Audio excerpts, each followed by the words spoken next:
You guys know how easily makeup can go viral nowadays. So for today's video, I'm going to de-influence you from some of the products that you might be seeing the most on the internet, some of the most overhyped products. And these, for me, they just didn't work out. I just don't love them, or I just think they're not worth the hype and the virality that they are getting. So I have 10 products that I'm going to share today. Obviously, this is just my opinion. If you love any of these products, don't be afraid to share in the comments down below. What I say is not end all be all, but I do think it's nice to round up some products that I personally don't find to be worth it. So let's go ahead and get started. The first product I have are these from Urban Decay, the Face Bond Luminizers. I was originally very excited about these because they're in the same packaging as one of the best foundations that they have. It is the best foundation that they have. But anyways, these I just find to be too glittery for my liking. I'm using the shade Space Cowboy all over, and I've tried this in various ways, and I'm talking every way that you can possibly try a product like this, mixed in with product, over top of product, underneath product, mixed in with moisturizer, and it's just not a glow that I enjoy for myself. The plus side to this product is I do think it is an amazing consistency and formula for oily skin. So I feel like this is a formula they should hold on to. It's just the glitters in here are too much for me. And I feel like if they could refine the glitters in here, this would be a stunning, long-lasting product. But I don't know if you can see, it's hard to tell. But there's just little flecks of glitters all over the face, and it's not very flattering. And you know, I'm using the shade Space Cowboy, which is a little bit more skin toned. They also have like this one, Mirror Ball, is really light. It's supposed to give a highlighted effect. So I've tried this underneath foundation, over top of foundation, just too glittery, and it doesn't really show much besides the glitter. I found that when I mixed it into foundation, all I saw was the glitter. It didn't really add anything to the product. For me, this has just taken too long to try to figure out, to try to make work for myself. I don't like the glitters in here. End of story. I find them unflattering. So while I think that this is a formula that could be saved and could be made great, I can't get over the metallicness and glitteriness in here. Now, I do want to talk about this foundation, which I know because some people are loving this. This is from ABH, and it's the Impeccable Blurring Second Skin Matte Foundation. Now, this is one where I'm like, it's definitely not bad, and there's definitely going to be some people that are here for it and are going to love it. It's just, I do think it's overhyped, and I do want to explain my reasonings why, and I don't think it's going to be good for everybody. So just take a moment, hear me out. Now, first and foremost, I have dry skin. It's also winter. So my skin is not faring well with this product. I think first and foremost, oily skin is going to appreciate this product a little bit better. Secondly, this works better if I prep my skin accordingly. Thirdly, just a random point that is really amazing about this foundation, it is blurring and it is perfecting. But she means business. This is a serious foundation. And like I said, it is not a bad foundation. I just think there's better, more perfecting foundations that are a little less difficult to figure out on my dry skin. I can make this work. I can have a decent foundation day with this. But there's also foundations I have that I feel like give me the coverage, give me the blurring, without it making my skin look dry, or without me having to mix it with products to take away from that dryness. I mean, this is a mask, and I don't mean that in a bad way. This is full beat, which I so appreciate, but too dry on me. And also, the wear time on this isn't amazing. I find that it looks quite heavy at the end of the day. Not bad enough for me to not want to use it because, like I said, I love the mask perfected look that this gives, but it's just a bit finicky. It took a little too many times for me to wear this to decide how I fully feel about it, and it's a product where I will work to continue using this and eventually finish it, but I probably wouldn't repurchase it again. Now, that being said, I don't think this is for my skin type. If you have oily skin, this truly might be a great one to look into, especially if you have a lot of pores. If you have dry skin like me, ABH's other liquid foundation, you will love it. It is so, so good. So while this personally won't have its place in my daily routine, ABH does have another really good one. Okay, the next product that I have is one of my favorite products ever. It's just something I want you to keep in mind if you wanted this product. So this is from Huda Beauty. It's the Easy Bake Loose Setting Powder, which is my favorite setting powder of all time.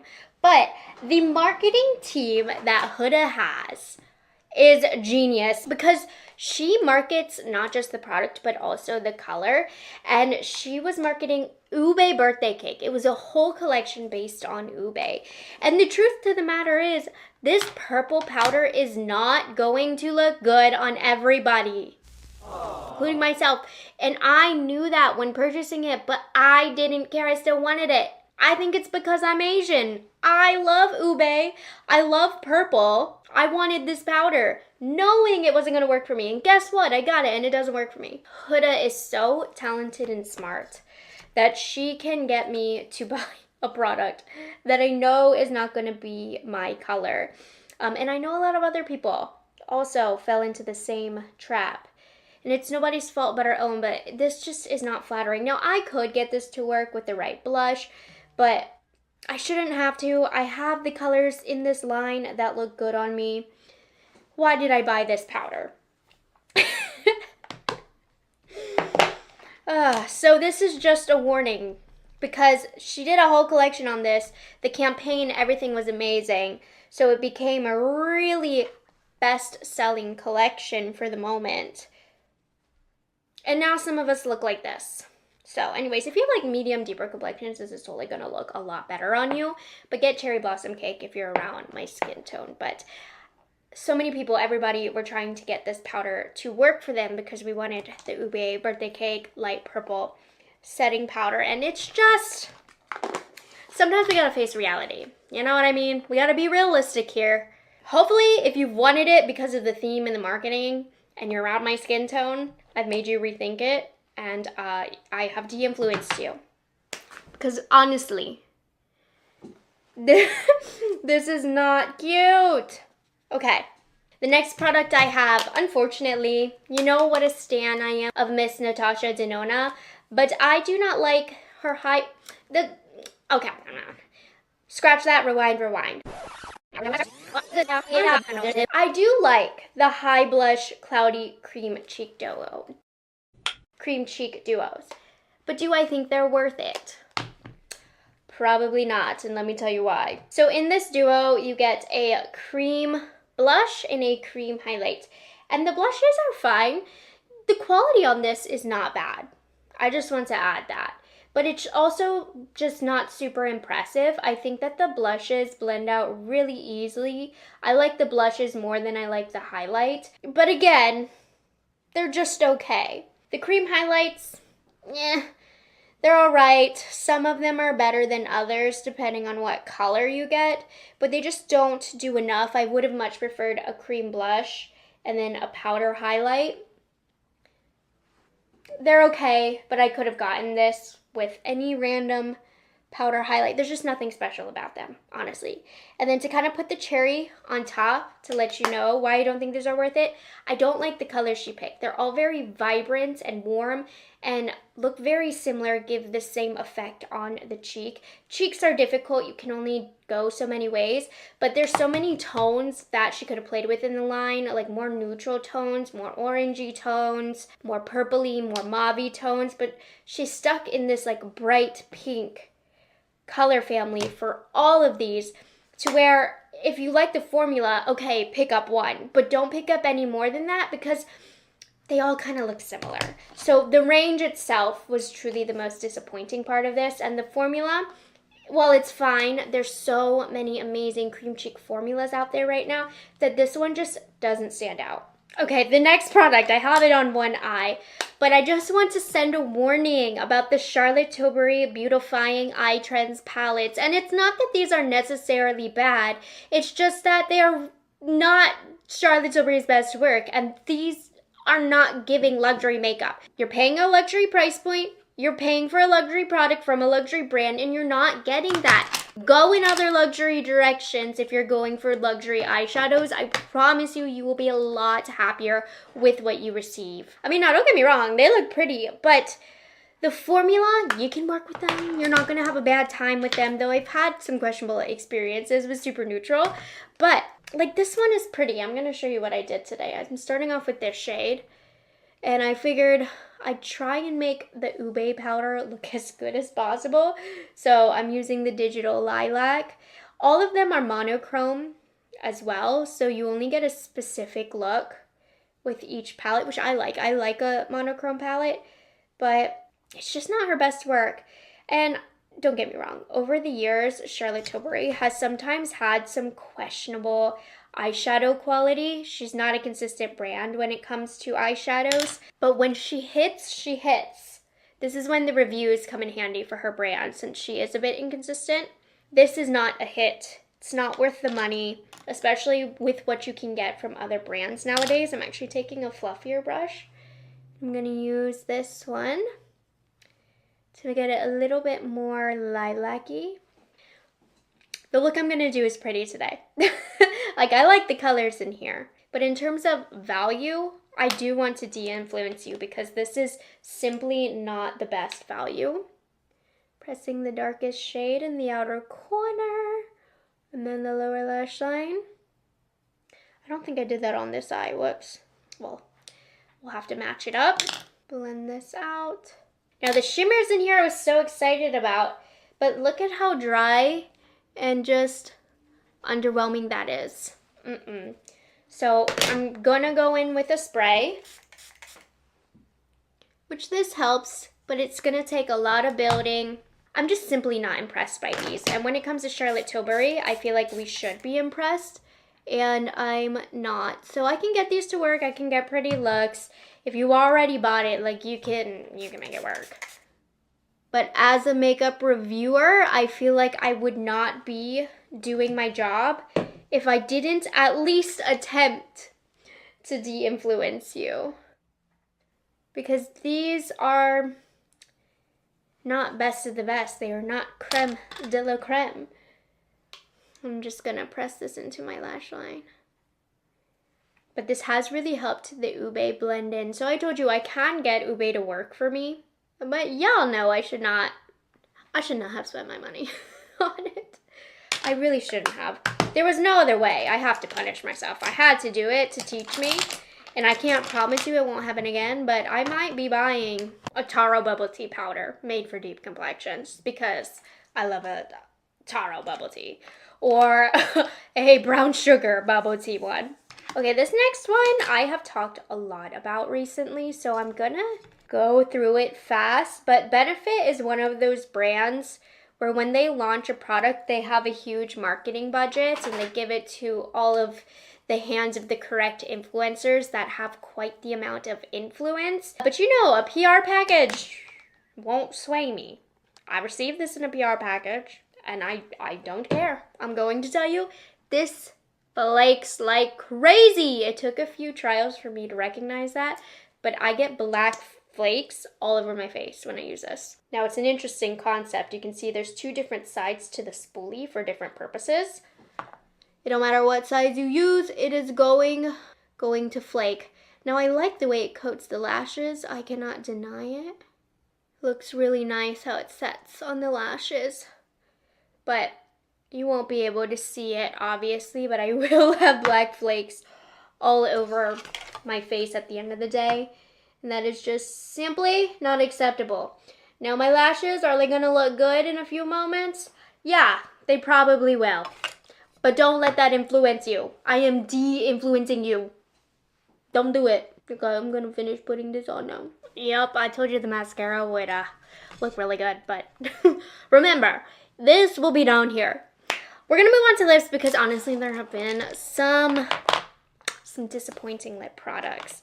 Now this one, while yes, viral, I think most people aren't as into this. Let me show you why. So these are the Rhode Peptide lip shapes, and I've talked about these a lot in videos, so I'm gonna like try and breeze through them. See how that goes. So look.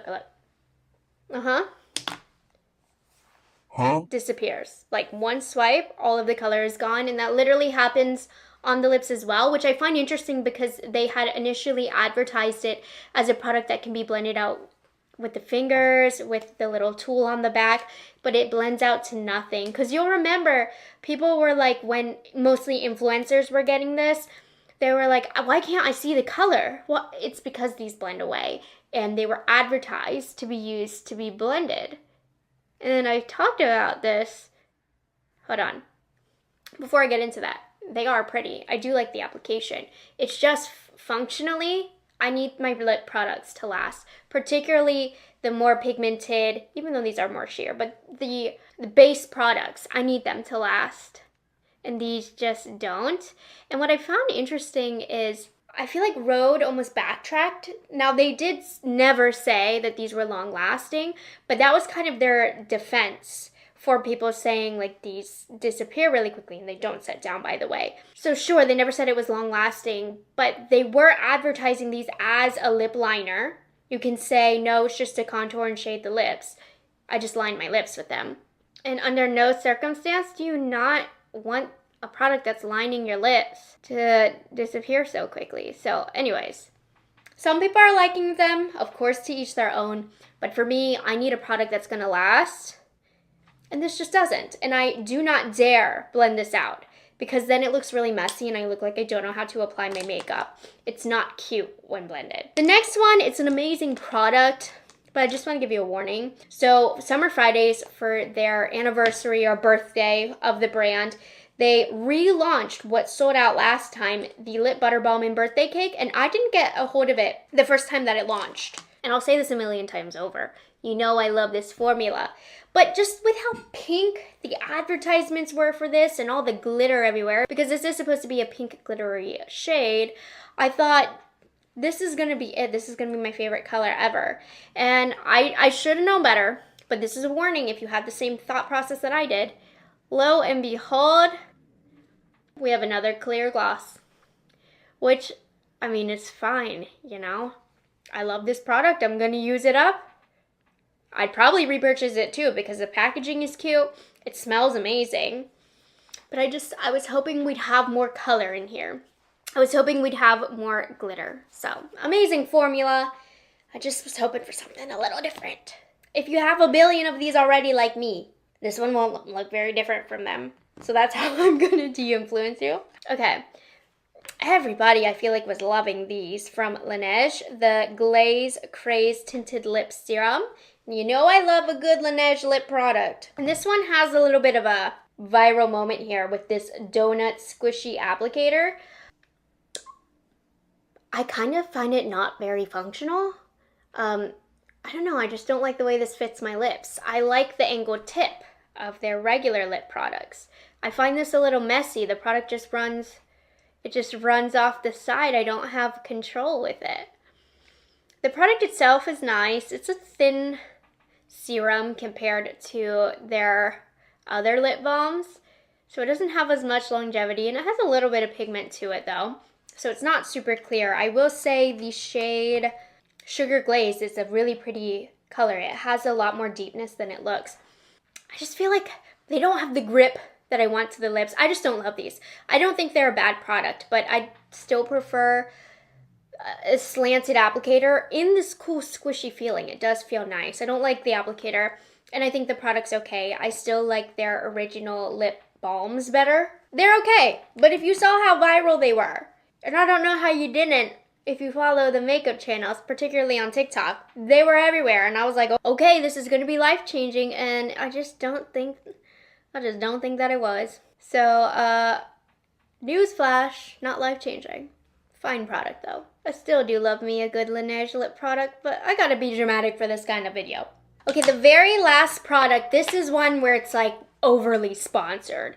Overhyped and overly sponsored, and I love working with L'Oreal. They have some great products, but this Plump Ambition Hyaluronic Lip Oil really disappointed me. I felt like on everybody's lips online it looked so glassy, glowy, juicy, and it just kind of was like fart emoji. poop emoji, you know, when I put it on. Okay, so let me put one on. And just to be clear, it's not bad.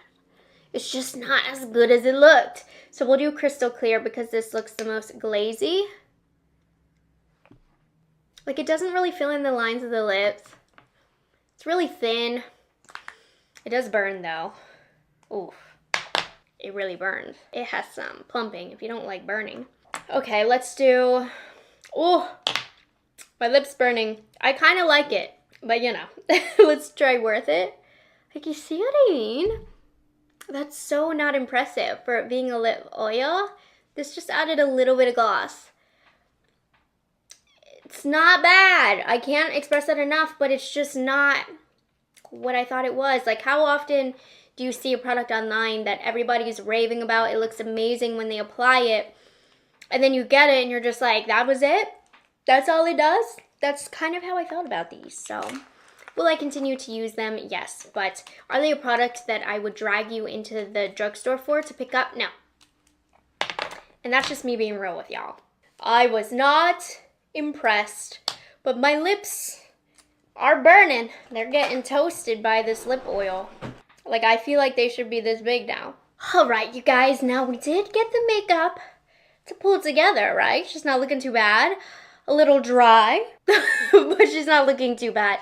But anyways, these are 10 products that I am seeing all over the internet right now, and I wanted to de-influence you a little bit, maybe help you save some money, at least tell you why I don't love these products and why I find them to be a bit overhyped. If you've tried any of these products and you feel differently than me, oh my gosh, please share in the comments below why you love it. I love an active comment section where you guys give your opinions, even if they're differing from mine. I think that they help people get one step closer to purchasing products and finding things that they would like and help make those decisions. So we're all in this together, so make sure you share your thoughts down below. Remember, these are just my own, but I hope you guys enjoyed this video and found it helpful. Beware of the products that you might be seeing a lot of. Do your research before you decide that they are for you. Maybe let the hype die down a little bit. I find that that helps. And I will see you guys in the next one. Bye guys, have a good one.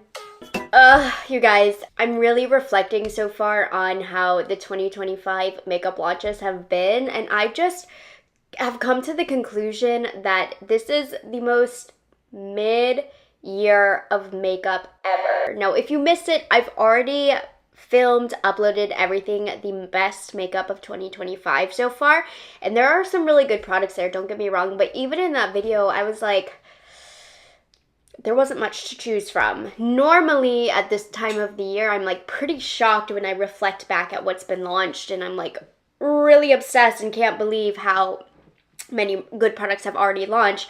I didn't feel that way this year. I just feel like brands are launching really the same thing over again. How many glossy lip balms can these brands launch? So it was mid in terms of good makeup. It was also mid in terms of bad makeup. I guess the good thing I have to say is there's not many things that launched that were atrocious, but there was so many things that launched that did nothing for me, that didn't give me any sort of excitement, that disappointed me, that just, like, we can do better, you know? So not all of this makeup is terrible, but it's just like I expect better for a lot of these products.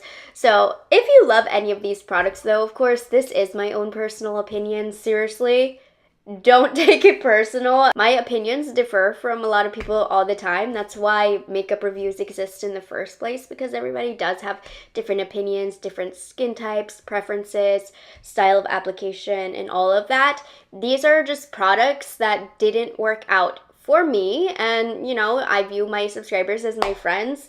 If you genuinely came to me for makeup recommendations, I really would not recommend these items for you from a friend to a friend. But if you do like them, that happens too. That's great. So definitely, if you have any differing opinions from mine, feel free to give me your 2 cents in the comments. I think it's a great place to go back and forth and just be a resource to other people who are reading the comments as well. But like I said, these are my opinions, and I just didn't like this makeup, and it's been a bleh year of makeup, and I feel like these products are showing for it, and there's actually so many more products that have launched this year that I'm just like, you can forget about it. It's, you know, not offensive, but like, don't spend your money on them. But the first product that I tried time and time again to get to work for me, and I just didn't love it, are these Urban Decay Face Bond Luminizers. I find the texture of these to be pretty unflattering on the skin, and I just haven't found a way to use them that I really enjoy. I've tried mixing these in with foundations. I've tried putting it down first. I've tried putting it over top of makeup, none of which has really appealed to me. I'm just gonna do half of my face today. I won't be able to apply every product today on my face, but I'll do the best I can. And yes, I do have a zit sticker on. It would be much more red and scary looking without this patch on. So I'm going to use the shade Space Cowboy all over my skin, and then I'm going to use a little bit of, we'll do actually Silver Lake as a highlight. So I just want to blend this in so you can see the finish on the skin and decide if this is something that you think would add to your routine. For myself, I just find it to age my skin. I feel like it's almost a little glittery, which makes my skin look quite textured and really emphasizes pores. It's a decent consistency. Like, I like this consistency for even oily skin because it's not heavy, it's not greasy feeling. So I do like that about this. It's just the finish of it I don't find to be flattering in any sort of way on my skin at all. And you know, the pores and whatnot do peek through when I put something over top. I have tried, of course, blending this in, into my foundation to see if it makes it more glowy, but really I just think it makes it look more gritty on my skin. So I'm just not into the finish of this. If you have textured skin, pores, fine lines, I don't enjoy this. At this point, there's so many glowy products out there on the market already. This is nowhere near the best that they have right now. They've launched so many better glowing skin products in the market, if you were to ask me. I've also tried this on top of makeup. I find that the makeup eats it up, so it doesn't really do anything for me. It's a shame because I do like this as a layer on the skin because it's not heavy or greasy, but it just doesn't look good, which is the point of makeup for me. I have 3 base products. I think I'll skip out on applying this one. This is like, I do have mixed opinions on this because in one way it's very, very bad, but it does look very, very good when applied correctly. But the performance is so off. So this is the L'Oreal Lumi Lay Glow Tint. So my issue for this is that it doesn't layer well over itself. It gets patchy and peels itself up. It also needs to be applied in 1 second flat or it sticks and doesn't blend out. And it's not the best with playing with others. It's had a lot of disagreements with other products that I've applied over this. My thing with this, and I've talked about this before, I love the way that this looks on the skin. This is the prettiest, smoothest, almost pearly kind of glow on the skin. The best way to apply it, I have been able to get it to work for me, is I use the biggest foundation brush possible, and then as soon as I get on the brush, I just blend it out before it has a second to even dry so that it doesn't get stuck. I think this is pretty layered under makeup. However, I really need them to fix the dry down time on this because it's awful. It's very difficult to apply. It took a lot of trial and error for me to get it to work for me since I already have it, but it can be a mess and it's a flight risk when I do use it, even though I like the way that it looks, because I don't know if I'm gonna have to take it off again because it might not apply very well. The next product that I have didn't work out for me. I think this was hit or miss for a lot of people. This is the Milk Makeup Hydro Grip Gel Tint. Now this guy, I think, you know, normally when I apply it, I do like the look of it. It actually, I don't know if you can see, it's super messy and it just keeps coming out without me squeezing the product. So the packaging is already just a mess and terrible. But when I do apply this upon initial application, I do actually love the way that it looks. It's the way that it wears that I personally cannot stand. For reference, I do have dry skin, and this looks good on my dry skin, don't get me wrong, but it wears horribly. Like, look at all this. This is from not squeezing. I gotta like rush to put the top back on. Now, I feel like pretty quickly in the day, it starts to look heavy and cakey.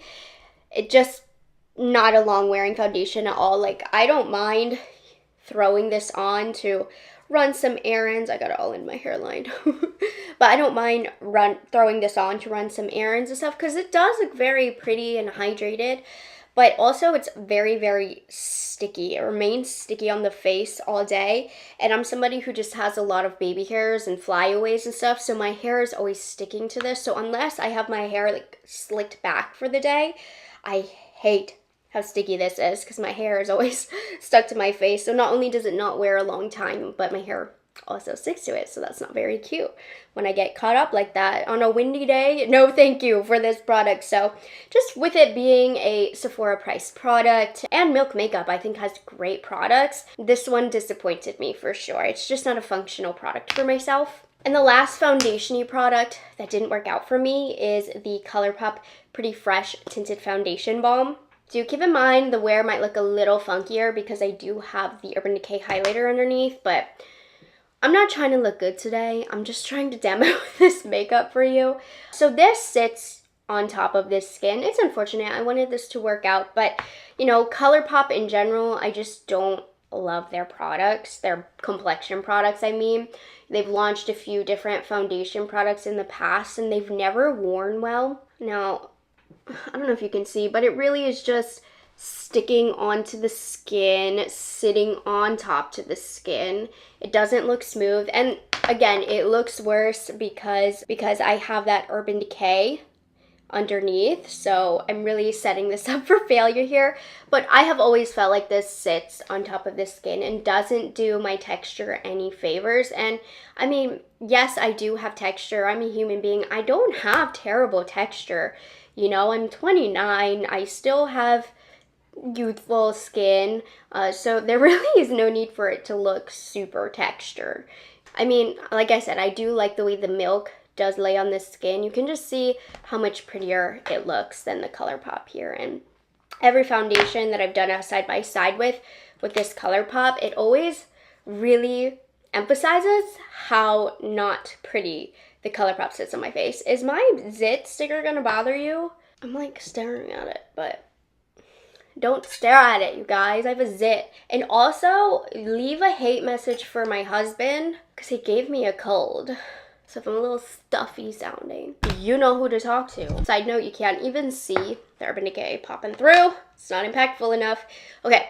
Do I not have a concealer? I guess not. Let me pop something on. This one may give us a good time today. It's a little inconsistent when it comes to application, but nonetheless, there are so many liquid blushes on the market right now. There's no excuse to not have a good formula at any price point. And Milani is like the drugstore blush brand. They've been known for their blushes for forever. So these were really just a disappointment and I had high hopes. It's the Milani Cheek Kiss Liquid Blush and Glow. We're gonna use Dolce Pink. And like I said, I don't always have a bad time with these, but it's inconsistent because sometimes I do, sometimes I don't. I never know what I'm gonna get from application with this because sometimes it just applies really patchy on my skin and messes everything up, and sometimes it honestly doesn't. But again, just with what is out on the market already, there's no excuse for it. I also just don't love the finish of this on the cheek. It's not very smooth. I mean, this is not a good example because my base already looks such trash, but I love the colors of this. This is why I'm like really disappointed because how pretty is this pink? But the formula is just not it. I think we got an okay application, but you can kind of see how it disrupts the texture and finish of the foundation, and it just makes the skin look pretty unsmooth. There's no reason for it to look like my foundation is separating when it wasn't. Like this Milk Makeup base has a pretty finish at this point, and you can see that completely ruined it and made my cheek look quite textured. So, okay, we're still not behaving. It doesn't sit pretty on the face, so not for me. I'm just using my foundation brush, which has the Colourpop on there, so I'm kind of mixing them a little bit, but I just want to get this looking a little bit more respectable because we're gonna set with the worst setting powder that I've tried this year. There actually was a lot of different setting powders that launched this year. I don't have as much of a vendetta against this because it is very, very affordable, but it also just doesn't sit very pretty on the skin. It's from Essence. It's the Flawless Skin Trio. It's a shame because I love the concept of this. So they copied Givenchy here a little bit. We have 3 different tones of powder in one, but I love the packaging because you can use this to get one specific corner if you want, or you can take it out and mix all 3. I'm gonna mix all 3. I don't want to use a puff because I do find it darkens my under eyes, and that's a quick way to ruin a base. And I said I wasn't trying to make my makeup look good, but you know, if I know what is gonna ruin it, I'm not gonna do that. So I'm just gonna take my brush from BK Beauty. I'm gonna lightly set, and I don't know, it just kind of sets in the bad texture we already had going. This powder is very, very dry, so when I apply it on a heavy amount on the skin, it changes the color of what I had underneath and oxidizes a bit, but it also just makes the skin look very dry. I think in one video I did say, okay, this isn't bad. That was just because I had such a good base underneath. But you know, this isn't versatile. If you don't have a good base underneath, it's not going to look good because this is only going to take whatever you're wearing and bring it down a notch and make the skin look super duper dry. There's so many good powders on the market. Unfortunately, with all that have launched this year, this one really just was at the bottom. And then before we set the face, I do have some bronzer. Now this one is gonna send some people in a tizzy. I am really just adding this one in here to grind some people's gears because I don't like it. I think it's very, very expensive, but in like the grand scheme of things, is this a bad formula? No, it's just extremely overpriced, but I added a couple in there to keep it a little spicy. Let's just have a little fun here. Let's add to the drama. But I am just gonna mention, because I do feel a little bamboozled with how much I spent on this, the Dior Forever Nude Bronze. And this is coming from somebody who loves Dior bronzers, who has collected Dior bronzers for years. I can tell you this is not as good of a formulation as the older powder formula from Dior. As you know, they did recently reformulate everything in their line, and this just doesn't hit the same. So I'm also coming from that angle of disappointment. Now, this one has a weird shade range. It seems to me that the shades are kind of out of order. I got the lightest shade, 01 Soft Matte, and this is very orange on me. What I believe the 3rd shade is the best shade for me, for what you guys told me. It's supposed to be more neutral, but I'm not gonna spend another $60 on this bronzer that I find applies patchy. I do find with this that sometimes when I go in too heavy with the wrong brush, it will stick and I can't get it to blend and it looks muddy. And a huge reason for that is the shade match is so off, but the lightest shade should not be so deep and orange. This brush that I'm using is from Blinged Brush, and because I know how to use this bronzer, I can get a good application now. But I just feel tricked for the $60 I spent on this giant bronzer. I also don't need a giant bronzer. I'm just not into this product. So this is more of a, it stung for me, so I'm adding it in here. It's not the worst bronzer product out there, but I do find that I can have a difficult time blending with this if I use the wrong tools. And for this price point, it's just not acceptable. As well as having experience with Dior bronzers in the past, this is such a big downgrade.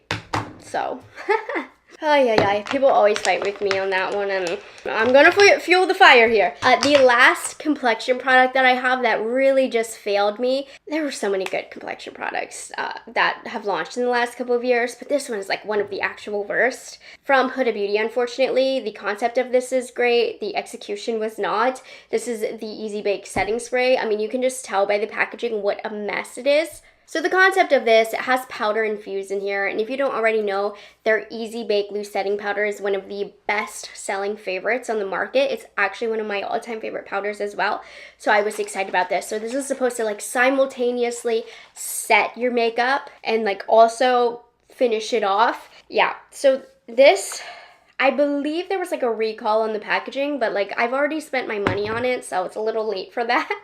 But the powder doesn't fully infuse in the water here, the liquid, and it leaves splotches on my face, which then comes off in patches. So I'm gonna put this as far away from my face as possible. I'm not trying to ruin my base here. I find that doing full pressing down helps with the chunks. Okay.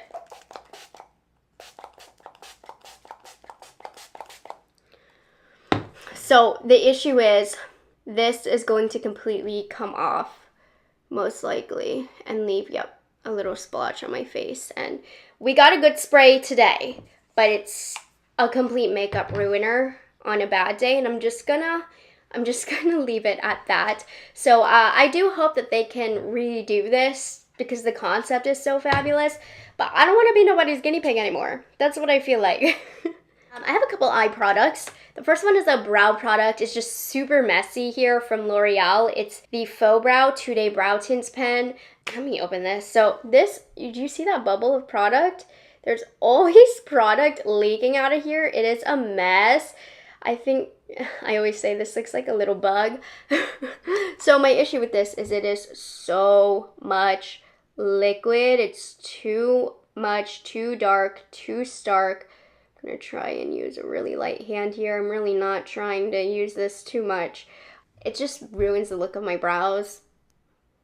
I don't know, I just hate this product. I hate everything about it. And it also claims that it's gonna stain and last for 2 days. One, I don't want this to last for 2 days because it looks terrible on my brows. Two, it actually doesn't. It just comes off regular with makeup remover. So I don't know. I feel like this doesn't have the lasting impact that it claims. I just don't like it. I'm going to leave it at that, but I just feel like it's too harsh. There's some, who came out with a really good one this year? Benefit came out with a really good brow marker, and while brow markers are not my cup of tea, there are some really good ones that exist. This, it's too watery, too runny. Not a fan, and it looks terrible when you go in with a spoolie after. Okay, this is another one that I'm like just trying to fuel the fire a little bit. It's more so my own disappointment. It's not necessarily a bad product, but I really, the Natasha Denona Bloom palette, okay? It's not a bad palette if you like this color story and think you're gonna wear it all the time. I'm not going to tell you not to buy it, but I cannot deny that the formula here seems a little dry. And it's a lot less versatile than I thought it was going to be. When I first saw it, I thought I could get a huge range of different looks. And that's just not the case with this eyeshadow palette. I'm going to do, because I do have something to put on the eyelids afterwards, I'm just going to do a base look with the matte shades. But I've really come to the conclusion, as much as I love Natasha Denona, still I love her color stories. As an OG Natasha Denona fan who's just been following the brand, reviewing the brand for years, everything that they've come out with, the formula is drier now. And what I used to love so much about Natasha Denona is the creamy formulation that she once had that was ions better than what was available on the market at the time. And at this point, I still love her color stories. I still love the brand, don't get me wrong, and I still love the eyeshadows. I think they're one of the only eyeshadow brands that are actually putting out interesting eyeshadow palettes right now. But this one did disappoint me. I just, like, I can feel now the true difference in the formula. And this one, I felt like the colors were too close to each other. I didn't have the variety that I was hoping for. And when I first saw it, I remember in my Shopper Drop, I was like, you know what? It looks like you can get a lot of different looks with this one, but I really was just mistaken because all of my looks with this have kind of looked the same. So it just doesn't give me that old feeling that Natasha Denona palettes used to give. And some of her recent palettes have given me that feeling, don't get me wrong, but this one did disappoint me just as a major fan of the brand. That being said, it's a perfectly fine workable formula. It's just not that special formula that I feel like Natasha Denona once had. Like, the edge is gone with this particular palette. And like I said, you know, there's not a lot of mainstream Sephora brand eyeshadow palettes being launched. So if you do enjoy this color story and are actually going to wear it, like, I do think you'll like it. So I'm not going to say it's a bad palette. It's just, like I said, the brand has lost the edge that they had over other eyeshadow brands. Some of these shimmers are just more flat, more dull, and you can see in the older palettes when you swatch just how much creamier they are. I'm just looking at the other colors that I'm gonna put in my eyelid. I'm not gonna do anything crazy today. I'm gonna use Brick. We use a warm shade because I'm gonna use a warm eyelid color. Can't help myself. I'm just trying to make the makeup look good regardless. Yeah, we're gonna put this pretty much all over the lid. Like you can see, this matte's doing a nice job. If you want my spiel on good eyeshadows right now, Viseart has impressed me immensely with their recent launches. Okay, and we're gonna take a little bit of Bark. I think we have a good little base down. I did want to take a quick mention. Like I said, it's just the year of mid makeup. This is not like a product that's ruining my day by any means, but I just don't like it. It's from Urban Decay. It's their Glazed liquid eyeshadows. I did prepare the base to wear with the shade Sunshine Text, which is by far the most interesting shade that they launched in this range. It's got some nice duochromes. So number one, you must shake it up. I hate the packaging of this because I find it's difficult to reach the product. You have to shake it up to get it on this brush. The thing with this is you have to get as thin of a layer as possible, and it's one and done. You only get one chance, because if you try and layer over top of this, it's just not gonna look smooth. It's gonna look crackly and uneven. So now I have to let it set, but I just feel like it doesn't look smooth on the eyelid. And my issue with this, if I were to go in and layer more product, especially after it's dried just a little bit, it looks extra crumbly. So it's pretty just like this, but I don't have versatility and time really to apply this. So I don't know, it's just another one of those things where there's a lot of better products in this category. Not an offensive product. In the year of mid makeup, this is what I would describe as just mid, but a disappointment, so I put it in this video. See, it just doesn't look that smooth. I don't know, I don't like it. And it just looks dry and creasy, crackly throughout the day. But this color is pretty. Okay, I'm gonna put some eyeliner on because, you know, we're looking decent for the makeup look. And we'll finish off the last couple of products. I got quite dramatic with the eye, and I really like it. But anyway, see, you can make bad products work. But this one will look okay at first. It's not going to wear well on us here. It's the Benefit Bounce Mascara. Just a really flaky experience. By far the flakiest mascara I've experienced this year. I just have like black snow all over my face when I wear this. Just making it completely unwearable.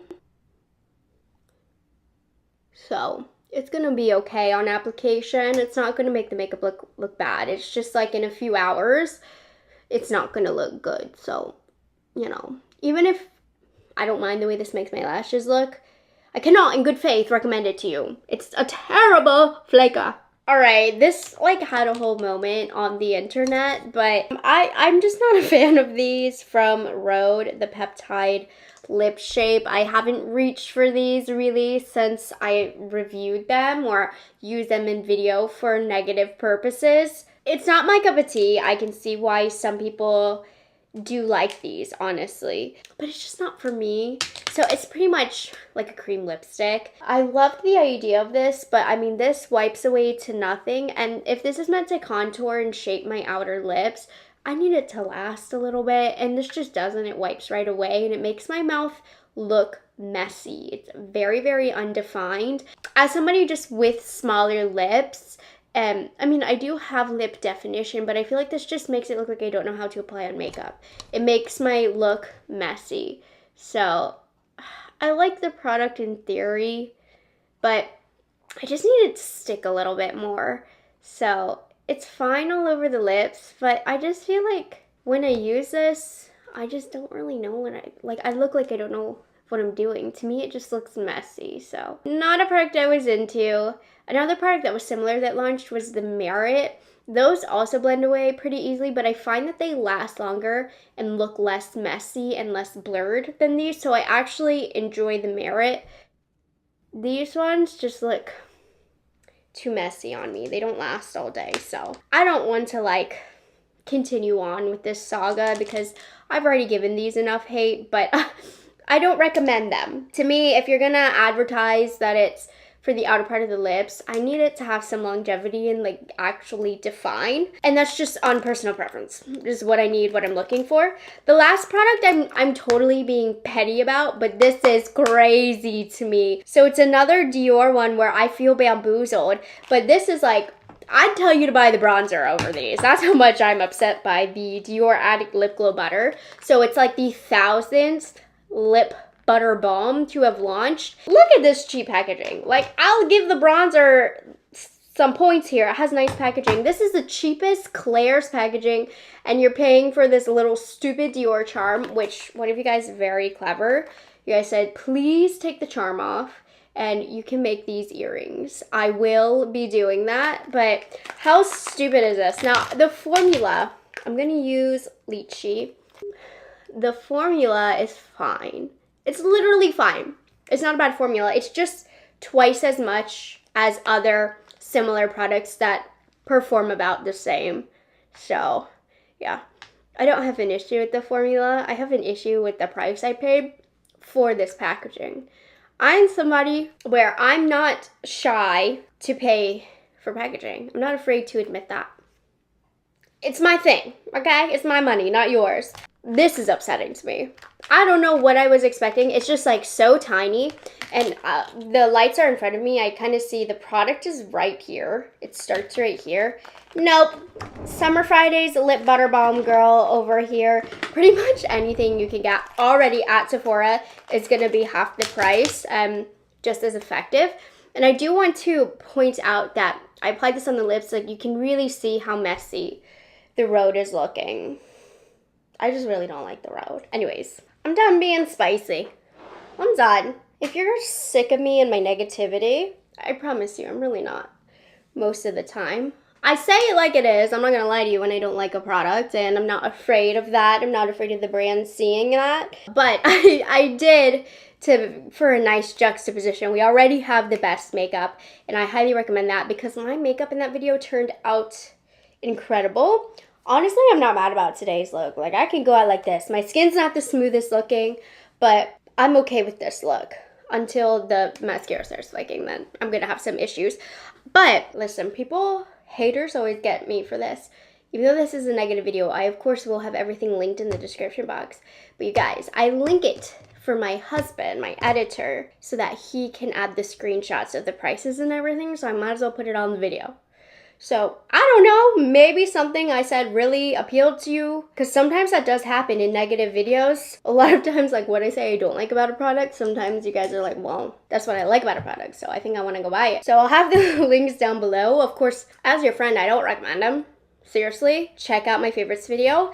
But it's fun to get a little spicy, to bully some products every now and then, you know? So anyways, I hope you guys enjoyed this video and found it at least entertaining. Of course, if you want to share your thoughts, if you agree with me, if you disagree with me, the comment section is always open, but keep it cute, keep it nice.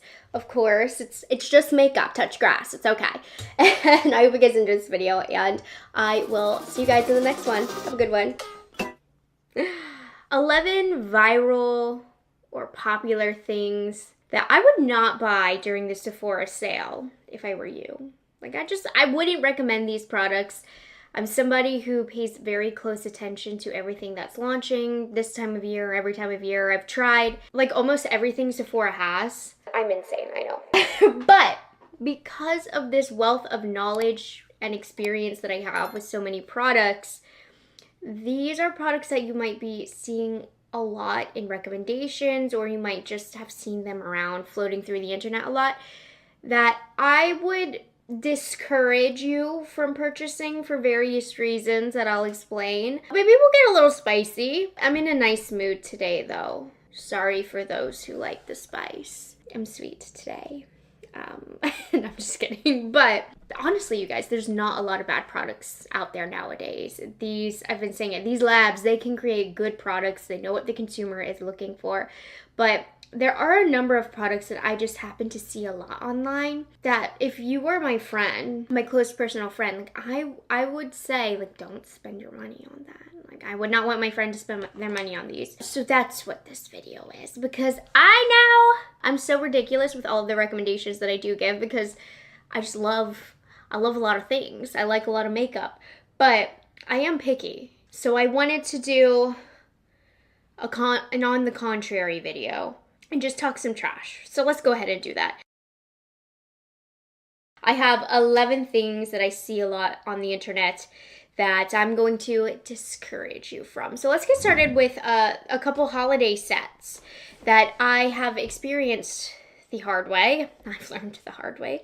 I've purchased all these with my own money, all of that stuff. The Sephora Favorites Advent Calendar 25 Days of Beauty must-haves this year. I did a full dedicated unboxing to this calendar. I was excited. This was actually my first year purchasing this. It was $99, so you will get a little bit of a discount now. It's still not worth the discount, of course, with apparently a $296 value. This advent calendar gave me the teeniest, tiniest little lazy samples I've ever seen in my life. You want to know what was behind giant door number 23 right here? A single sheet mask. If that doesn't tell you all that you need to know about this advent calendar, I'm not going to go into major detail other than showing you what's inside. The products are mid at best. They also have products I don't like, and they're so tiny. In my video, I did say, like, it is more worth it if you're interested in the unboxing experience day by day, where it's an actual activity. But if you're looking to get the value of good products from this bugger, you're not going to get it. This is a very bad advent calendar. There are so many better advent calendars that you can put your money towards. Skip it. And this sold out so fast. For what? It's really bad, you guys. Okay, moving on. I have another kit. And these kits I recommend every single year, year after year. I think they're a really great value. But what is in this kit, I don't like it. So I just wanted to caution you, because there are so many others. There are ones that are better. But this year, the Sephora Favorites Holiday Lip Kit, this is the worst arrangement of lip colors in a little set. It's $52 with a $148 value. Now, I normally really like these sets, and the lip sets tend to be very popular. But this year, all of these lip products are the same color. And there's like no matte lipstick. Like, there's no variety. They're all glosses as well. This is the tiniest sample you will ever get. Yeah, it's just like glossy light pink colors. It's a waste of your money for $52 because everything looks the same on the lips. So even though I'm a big advocate for this kind of set every single year, not this one in particular. There are so many better other ones out. I did a full video. If you want the full breakdown, the full swatches of everything, I'm just telling you, not this one. Not this one. We are going to get into a makeup application, so I'm not popping up looking like this for no reason. It is a Sunday night, though. I'm sure you wouldn't blame me if this was it. But no, we do have some products to put on. To finish up the holiday set section, I do have another holiday set I'm going to talk about, but that's part of the application. Just in general, I did a 3-part series going over the hundreds of Sephora holiday kits that are available, and let me tell you, part 3 was dedicated to the luxury brands, and gosh, I'm sorry, the luxury sets this year, they suck. Which is a shame because they're more pricey, so a lot of times I do encourage luxury brands and more expensive items to be purchased during the Sephora savings event, so you can like actually save a little bit more. The value would be there. Those holiday luxury kits are like leftovers, I feel like. They're leftover products, leftover colors, and a lot of their packaging isn't even that elevated this year. Some of them, in fact, are kind of heinous looking. So you can check out that part 3 if you want like the nitty gritty on what's actually good and what's not. But in general, the overall vibe of that video was don't spend the money on the luxury sets. Okay, but let's get into more individual products. But since I did do such in-depth coverage of the kits, there was some that I wanted to mention to you. Coming closer. Oh my gosh, my mirror just dropped. Okay. Guys, I'm filming this on Sunday night. I don't sleep during the Sephora Savings Event week. This is a marathon for me, and I love every second of it. Could do without the pregnancy. Makes me a little more tired, but we're still doing it. Some of these, if you've watched my videos regularly, you've seen me talk about these and hate on these before, but let's say you're new here. Just a reminder for some of these. Okay, so I still am seeing this one a lot, so I thought I'd throw it in. All of these products are mostly within the last 6 months, the majority of them being within the last 3 months of relevance, but there was just some that were so bad that I'm putting them in there anyways. Like this one from Milk Makeup. This is the Grip Gel Tint. First of all, the packaging of this, it just squirts out without me putting any pressure at all. It's very, very messy. I'm not even squeezing, and it will just continue to slowly leak out of the packaging. There's a reason why it looks so dirty here on the nozzle, because it doesn't stop leaking out. So I hate the packaging here. This could have been so good. That's the thing that makes me mad about this. This was close to being a good product, but it just does not wear well. It also feels sticky on my face, and I just can't stand that. My hair is constantly falling out and growing back in. That's just my hair pattern. So I always have baby hairs and whatnot sticking out. I've had that my whole life. My hairs always stick to this. I'm not into the grippy trend that has been here for the last couple of years, especially with more skincare infused products becoming more popular. It just means everything is a little bit more sticky. I cannot stand it. Now this foundation I feel like really breaks up on me and looks heavy and sits on top of the skin. It's one of those products though where I'm not gonna lie, upon initial application, like, it's kind of pretty. Like, I do look hydrated, I do look dewy, which is why it's easy for the internet to tell you how nice this product is, because a lot of times with these reviews, they don't really update you on wear time. And I'm guilty of this as well. Like, I'm not talking trash about all these influencers, because sometimes, you know, I won't give the wear test update when I probably should have. But this is my wear test update. This wears terribly. So yeah, this can look really nice and dewy and hydrating and like everything you would want, honestly, with the foundation. But I'm here to tell you, your hair might stick to this. And it breaks up, it looks heavy, it looks cakey. This has no wear time at all, which is one of the most important factors of a foundation, if you ask me. Like, yeah, I need it to sit pretty, but I'd rather have a foundation that kind of looks a little dry on my skin, but will warm up and look nice and wear all day throughout the day, over a foundation that only looks good like the first 30 minutes. Why is this leaking like this?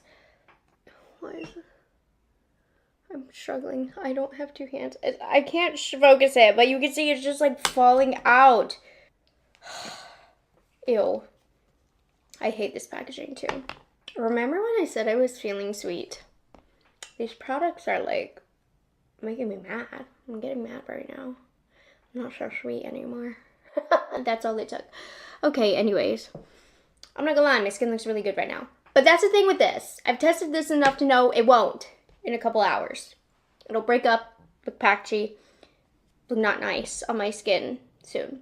Which, by the way, you guys, of course, these are just my own personal experiences. And I'm just being sassy to be sassy for no reason. It really is not that deep. It's just makeup. So, if you disagree with me, feel free to share your experiences in the comments. So fine. My feelings will not get hurt. Just don't let yours get hurt. Because I'm acting like it's a big deal. It's really not. It's just makeup. But anyways, enough of that little disclaimer. This has leaked all over. Wouldn't recommend it. So this next product, I bought it with my own money, and I regret it. So I want to save you from that. It's new though. Like, this isn't signed, sealed, delivered. let me just tell you why. So I have the NARS Mini Multiple set, which is a great little set because I wanted to try this formula, and you get 3 colors. And since it's a holiday set, it's a little bit of a value set. And I was really excited because actually what's inside, these feel very high quality in terms of the packaging, which sometimes these little minis can feel flimsy. So this comes with 3 different shades: Dolce Vita, Orgasm Crave, and Fling. And if you want to see me discover this for the first time, in my haul video that I just posted yesterday, you'll see it in action. The shade Orgasm Crave has ruined this set for me because it makes my face look patchy and it broke up my foundation underneath. And I don't know if you can see, this foundation is kind of settling into some texture and dry patches. Texture and dry patches on my cheeks, but I'm just gonna ignore that because it's proving my point, and it will just get worse as the day goes on. But this shade from NARS completely broke up my foundation yesterday, and the gold veining in here, it emphasizes texture and dryness on my face, and yeah, it's removing it right here. This is awful. I'm gonna try another color on the other side of my cheek to see if it's just this shade, because if the other shades don't do it, I would say don't pick up this color. Let's see, I'm wiping off my brush. So sometimes with the Orgasm color from NARS, I do find that the gold glitter just doesn't react well with the skin. Okay, let's do Dolce Vita. This is a classic shade from NARS, and these are really nice, the idea of them, because you're supposed to be able to use them everywhere. So, more pigmented than I thought. Okay, that's fine. We'll go over the Orgasm shade because I wasn't that into it anyways. Oops, we'll fix it. I just want to see how this lays on the skin first. Pigmented, much more pigmented than the Orgasm shade. Much more pigmented than the Orgasm shade. Okay. We're in the clear though. This did not break up the foundation like it did with the Orgasm shade. So stay clear of this shade. So the set is not as bad as I thought. It looks like there's some redeeming qualities, but nonetheless, if you're picking up one of the multiple sticks, Orgasm, is it Craze or Crave? Orgasm Crave, save your money. I'm actually going in really quickly to not make me look crazy.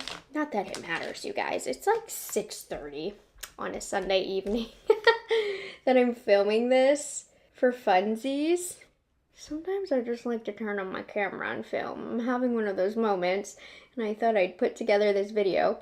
So I don't need my makeup to look good by any means, but I'm just putting more foundation on top of this to tone it down, like an underpainting situation. And we're just gonna leave it at that. Okay, if you see any sort of glitter particles in these multiple sticks, run far away. Don't recommend, bad experience, even the second time around. All right, next up. These are a very popular product. I would say they were quite infamous there for a bit, but I do want to talk about the new reformulated Patrick Ta highlighters. I am simply just not a fan of this product. If you missed the backstory behind these launched a while ago and it was a hot mess. Some of these were goopy, they were patchy, they looked really bad on the skin. And you know what Patrick Ta did? They actually ended up reformulating these, and these are the reformulation, and I still don't like the reformulation. I still don't recommend these. I think Patrick Ta is a very expensive brand, and I expect high quality at his price points. This is not a high quality formulation. This is better than that first run that they did. There was improvements there, but this is just not the kind of highlight that is my vibe. I'm gonna use Baby today. I find this highlight, the cream, to be kind of Vaseline-y on the skin, so it keeps the skin remaining sticky throughout the day, and it's clear. And because it's clear, when I put it on top, it kind of disrupts the base underneath. This is almost avant-garde runway kind of style highlight. You know, like you would put this on a model's cheek walking down the runway or for a photo shoot to give her that wet look. However, for everyday life, I find a formula like this just doesn't translate because it remains sticky on my face. And again, my hair will literally will literally stick to this, you guys. It really just feels like I'm putting a thinner Vaseline or gloss on the high points of my cheek, and when it comes to wear time, I don't find it to be practical. And then the powder, I was like thinking would maybe be better, but look at this. Now these are meant to be sheer. They even put on their Sephora description, like, these are meant to be sheer, they're not meant to be impactful. But then why? Why am I spending so much money for that? Like, where is it? And this is just on the bare skin, not on top of the cream highlighter. I just wanted to show you what the powder does on its own, and the answer is almost nothing. So, I'll show you. This is with the Patrick Ta brush as well. It's just kind of setting in the texture on my face when I do this. It makes my skin look scaly. It's better than the original formula, but it is not my vibe. It's not for me. They'll even in some cases put powder down first, then cream on top. And this is actually the better way of using this product, but then my face is sticky. So just not a practical product for me. The highlighter age was what, like 2016, 2018. So we've got some good staple formulas for highlighters out there. And I know they were trying to do something with this. I know they were trying to make something unique and different, because that's what you have to do nowadays. Everything's been done. But unfortunately, my cheeks are sticky. And so I just can't deal with that. And these are very, very pricey products. I wouldn't want you to spend your money on that. There are so many better highlighters out there. But this next product I'm going to mention is not one of them. This is another one where I'm letting you know fast right out the gate, because I also purchased this a couple of days ago, and I'm like, why did I do that? So this is the new Dior Backstage Glow Maximizer palette in the shade Frosted Opal Glow. I mean, look at it. Surely you can see why I would want it and why I got it. So what happened was Dior reformulated, as they've been doing for the last few years, their highlight formulation, which was superior, one of my favorites in the world, and I was like, ugh, disgusted. But the new formulation is fine. It's not as good as the original, but like I can deal. So in their original promos of this reformulation and re-promote, they included this palette, and then it never came out, and everybody was like, where's the palette? And so it eventually came out at a later run for the holiday season. This is limited edition. I saw it in store and I just like added it. It was impulsive. I knew I didn't need it, but I really love these highlight palettes, so I was like, I'm just gonna get it. Look at these wimpy swatches, you guys. These are way wimpier than the others feel. Okay, so I'm saying this as somebody with experience and with the new reformulations and the other colors. Like, yes, give us absolutely nothing. I'm in a nice mood today, though. Now, I demoed this in the other video, and I got this one to look pretty. It's soft, but I mean, come on. And you're hardly going to be able to notice a difference on the face. Now, this shade is a glitter shade. Just know that when you're purchasing it. I did know that when I was purchasing it. Let me try this one. Haven't tried this one yet. This one looks a little chunky. Now, I do have the Patrick Ta underneath, so this is not a fair example. But I'm certainly not attempting to make this look fantastic. I just don't recommend it. It's expensive. If you want this palette or this formula, I'm not going to tell you to stay away. These are pretty decent. Actually, they're very good. It's this particular color that I'm warning you about that I don't like it. Now, this is better than the formula you're going to get in the Patrick Ta when it comes to the powder, but it's just not as good as the others. And this is very, very pricey, so I'd want your money to go to something better, which in this case would be the other colors in this launch. This limited edition one should truly be limited and never come back. For the sake of everybody and their wallets. I'm sweet today. My highlight looks crazy, but it's not just because of the Dior. As you saw, I'm just caking it on. Look at this texture. Look at that. Believe it or not, the Dior made it look better. Oh my god. Yikes. It also looks chalky on me. Ashy. Anyways. Okay, the last complexion product that I have. Hear me out. This is only for my dry skin people, okay? This is to encourage you to get something else. This is not a bad product at all. So relax. If you have oily skin, actually I recommend this for you. But I do want to talk about and give a little bit of an update on the Charlotte Tilbury Airbrush Flawless Setting Spray Matte Blur. And the reason this has so much relevancy for me is because the regular Airbrush Flawless Setting Spray is my all-time favorite. I have dry skin. I knew not to pick this up.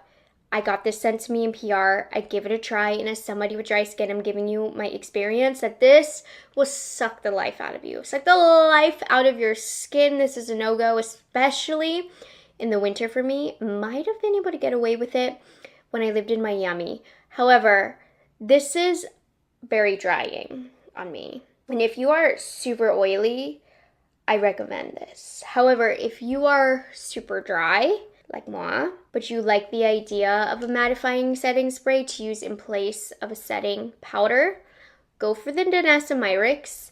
That one is a little bit softer. It's a little easier on our skin.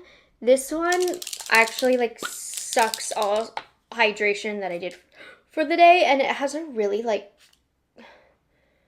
at least that spray just like hit me like a hose. I think that was just a one-time thing. Okay, we're just gonna leave it at that. It just makes my skin look and feel really dry. So that's something that I have experienced lately that I wish not again. And I wouldn't wish that for you if you have dry skin.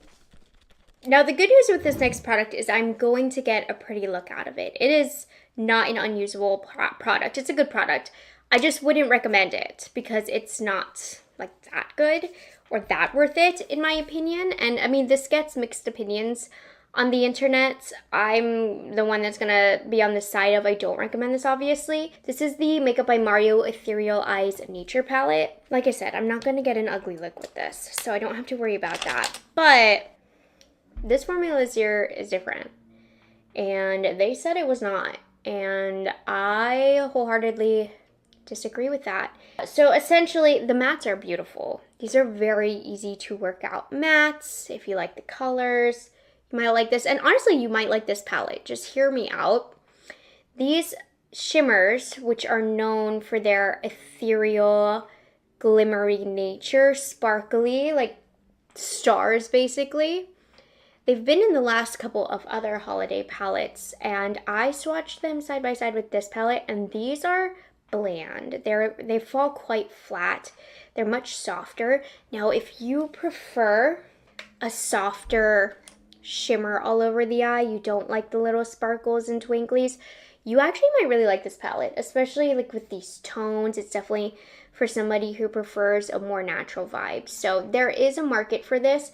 However, if you are somebody who's purchased the Makeup by Mario palettes in the past and you're expecting a certain level of sparkle to the shadows, this is going to be different. And I am somebody who really loved the ethereal, sparkly nature of those original palettes. So for me, it was a disappointment. And that's why I'm putting it in today's video. Like I said, the mattes, they are dreamy, easy to blend, and even the shimmers, they're very, very beautiful on the eyelids.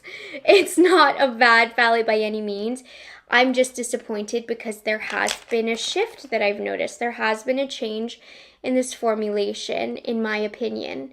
And I know Makeup by Mario said that there wasn't, but for me, the side-by-side swatches that I did, that was all I needed to see for me to believe that something's different. And some people were saying, well, maybe because it's the Nature palette, it's meant to be softer. I don't think so. It's called the Ethereal palette, first and foremost, in his Ethereal line. That said, it might not be a big deal to you. It might not be a bad thing. These shades are very beautiful. It's just that it is a pricey palette, so I did want to give you that warning ahead of time. I'm just deepening up with this one. But, you know, I'm using all the mattes right now. I'm having a good experience. And rest assured, even with the shimmer shade, it's going to be beautiful all over my eyelid. It's just going to be lacking to what it could look like if this was more consistent with the formulas in the previous palettes. So, not salty over here, just disappointed. So let's do this shade right here. It is starting to get a little hard pan, but the original formula did that as well. But you see, it's just lacking. It's like a normal, almost satin shimmer. It kind of doesn't even deserve to be described as a metallic by any means, and it is layering it up. I'm not being dramatic. This is just what it is. And it's pretty on the eyelid, but it is different. This is a whole different experience than what we've got in the last couple of years. So maybe at a discounted price, this might be worth it to you. This is a beautiful color story.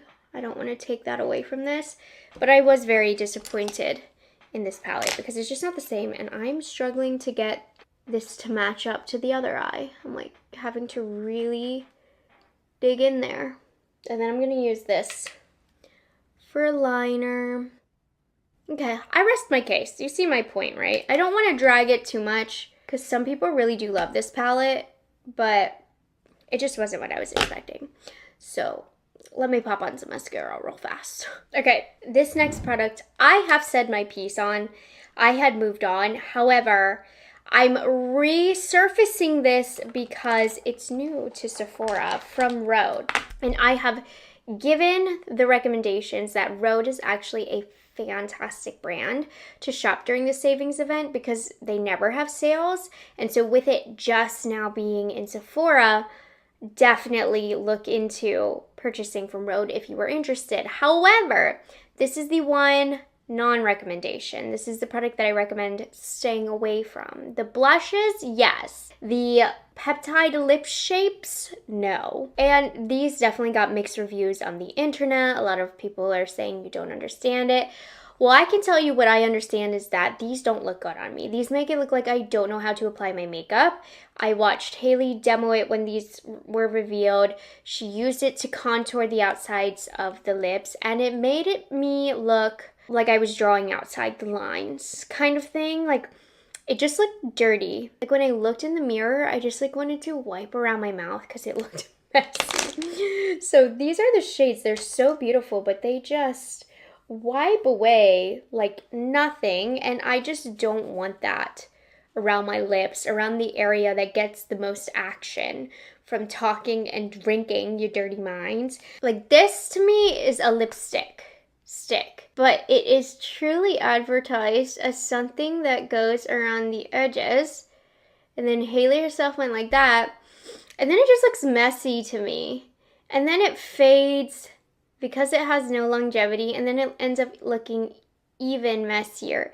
It just makes my lip lines, my definition on my lips, disappear, which is kind of the opposite of what I'm going for, and it just disappears so quickly and gets all over my face because it's messy. I'm going to use the shade Lift, how I like to use this product, so there is, you know, a way that I save these, and it is to use them as lipsticks, like that, with a different lip liner on the outside to stop this messiness that we have going on here. So, you know, it just looks like I don't know how to apply makeup. I always have to go in with a brush and clean up around it. So I've talked about not liking these long enough to the point where I feel like I've bullied these enough, and I didn't need to mention these in the worst makeup videos anymore.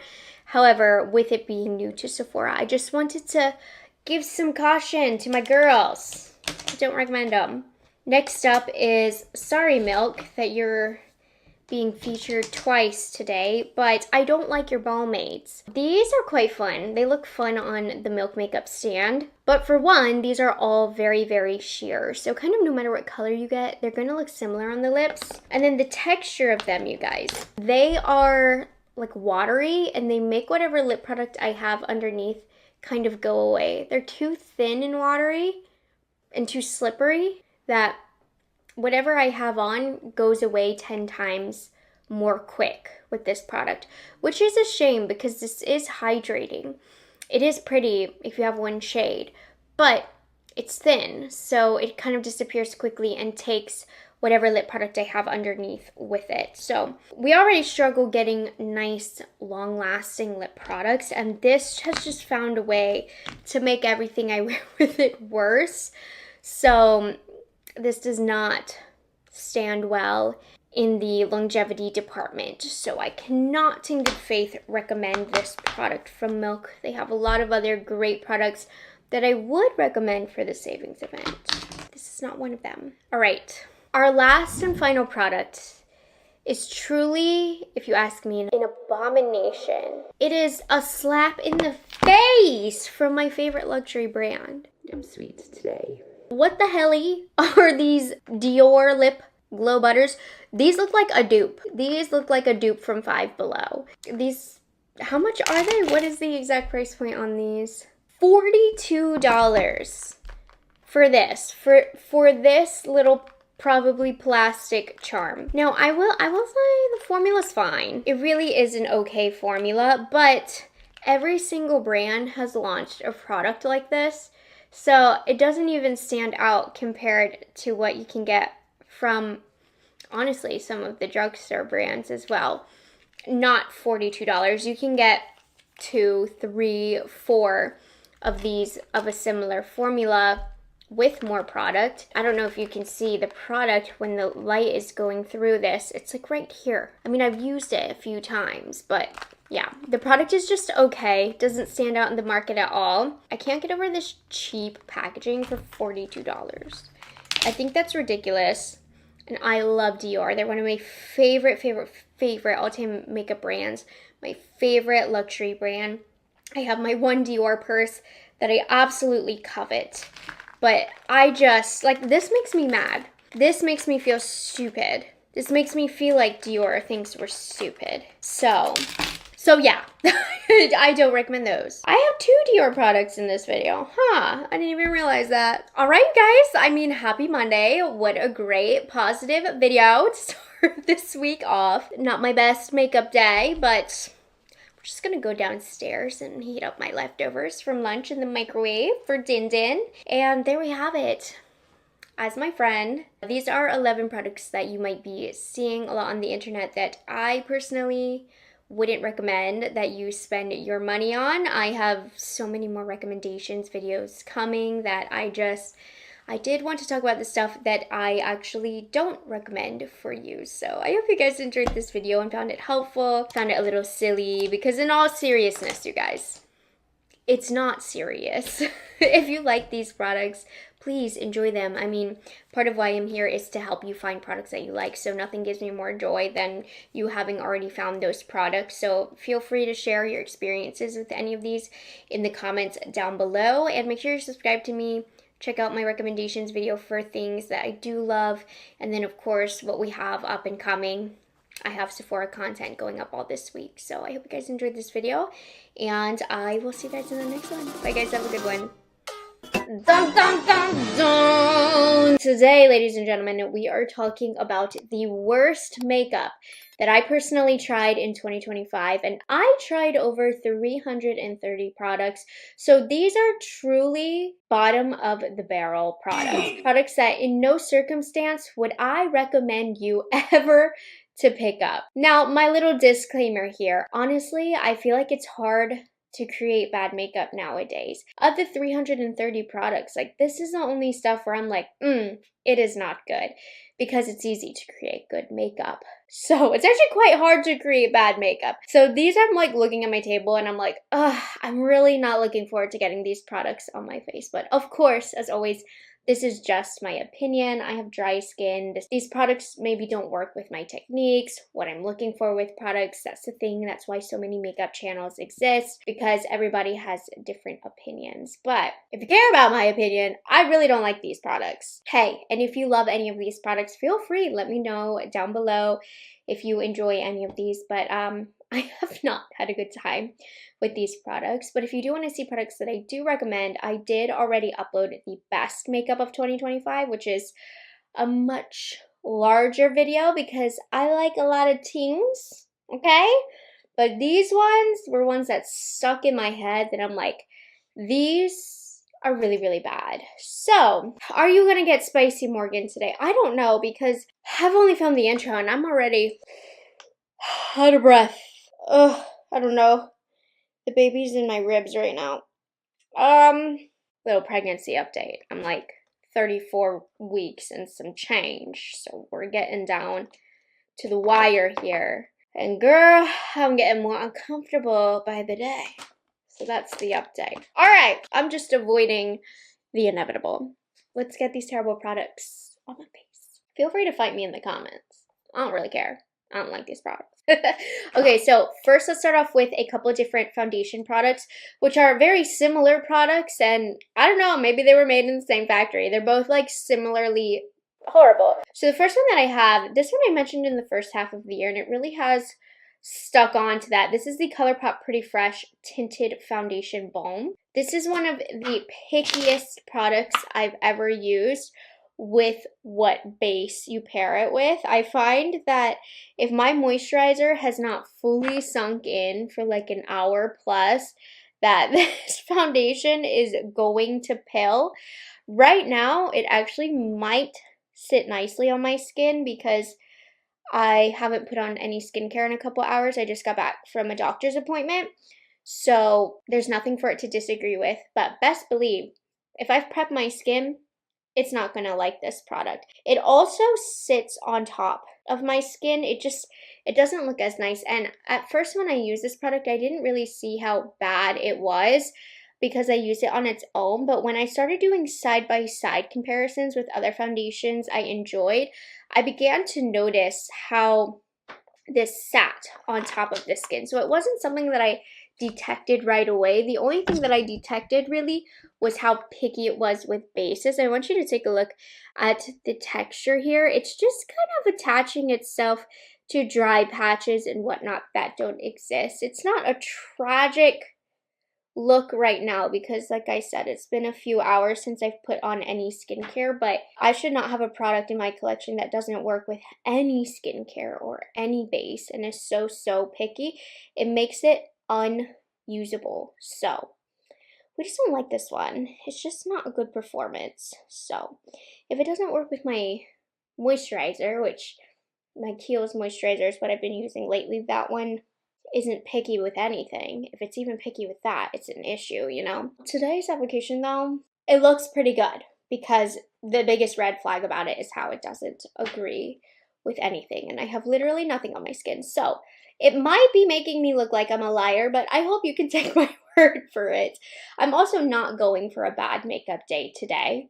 If we can make this look presentable, I'm not going to be mad about it. But regardless, there's so much better out there, so don't pick this up. The next product that I have is another foundation stick.